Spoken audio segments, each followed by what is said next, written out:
I guess I've always been creative, and I used to spend a lot of time in my grandfather's tool shed making things out of wood and metal and playing around with his soldering gun. And I guess the smell of metal is something that I'm used to and I feel at home with. So it just seemed like a natural progression after working in design for a number of years that I would want to get closer to actually making designed objects rather than displaying them. In my final year of university, I began working on a sketchbook, which was really kind of a scrapbook. And the way I'd kind of formatted it in my head, I'd been reading a lot of philosophy, and this whole idea of when you put two opposites together, you know, the kind of play and the research that happens in the in-between, you know, where is that in-between? And when I started the sketchbook, I very much went about putting the man-made on one side of the sketchbook, the research, you know, I'd been looking at the architectural forms, you know, geometry, that type of thing. And on the other side was nature. And I really found it difficult to keep the separations. There was so much interplay happening between the natural forms and the man-made forms. The collection of pieces are really 4 series that I've been adding to in the last year or so. Each series focuses on scale. So you'll find something in each series that is most probably a piece of jewellery or a small object. And you'll find something in each series that is quite large scale, such as the screen in Fabric of the Land. The actual inspiration for the Fabric of the Land series was drawn from the top of the museum itself. It was a photograph I took through the trees looking out at the city. And then I took these photographs and sketched over them to create a pattern. I've now used that pattern and I've created many different pieces from this one starting point.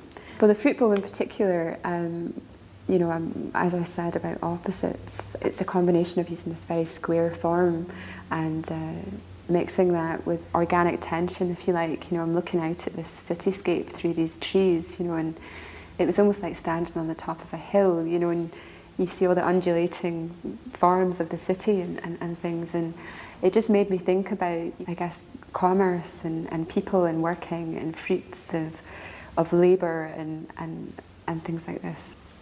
I guess in craft today there is a high level element of traditional handmaking techniques and using traditional machines and tools to achieve the look and effect and feel of what it is you're making. I like using this kind of combination of technology, and I do believe that if there's a tool that can do something better, why not use that if it's going to get the job done faster? I do have to say though that there's a different quality, a different feeling to something that you get when you hand finish it, which I generally tend to do for everything I make.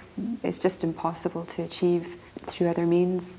I think a lot of people will sometimes see computers as cheats, as probably because they lay in too close confluence with things of a mass-produced nature.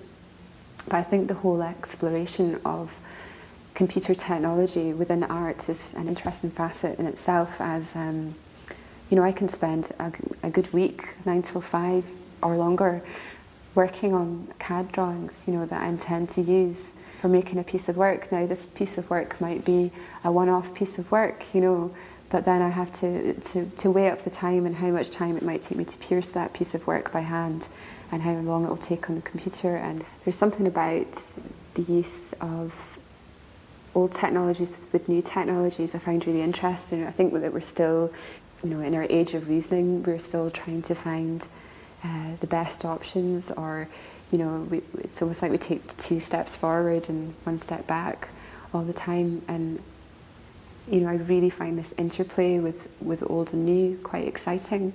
I think they complement each other well.